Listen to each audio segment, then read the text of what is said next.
This is the StarQuest Headlines 2-Minute Update for June 18th, 2016, brought to you by SQPN.com, where faith meets pop culture. I'm Dom Bettinelli.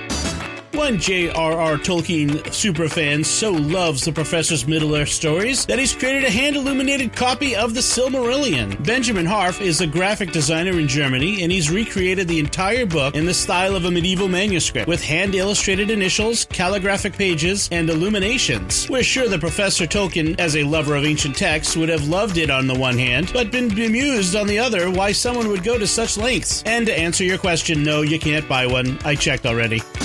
Speaking of old manuscripts, a copy of a 1493 letter written by Christopher Columbus about his experience in America and stolen from the Vatican Library has been returned. The letter was written to King Ferdinand and Queen Isabella of Spain, and they had official copies made, about 80 of which still exist. The Vatican copy was stolen before 2004 and replaced with a forgery discovered in 2011. The letter was tracked down to a collector in Atlanta who returned it to the Vatican once they became aware of what happened. U.S. Ambassador to the Holy See, Callista Gingrich, formally handed it over this June 14th.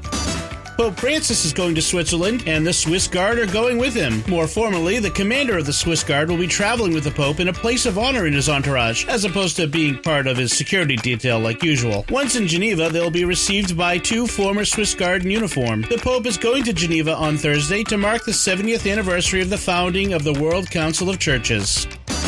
There's a whole lot of Star Wars in the future. According to the actor who voices Admiral Akbar, among others, Tom Kane, there are at least 9 Star Wars movies in some form of development at Disney right now, which would include the new Rian Johnson trilogy and perhaps the Boba Fett and Obi-Wan movies we've heard rumors of. Of course, movie development is a long process and includes ideas that often never see the light of day, but it means there's plenty of hope for the future.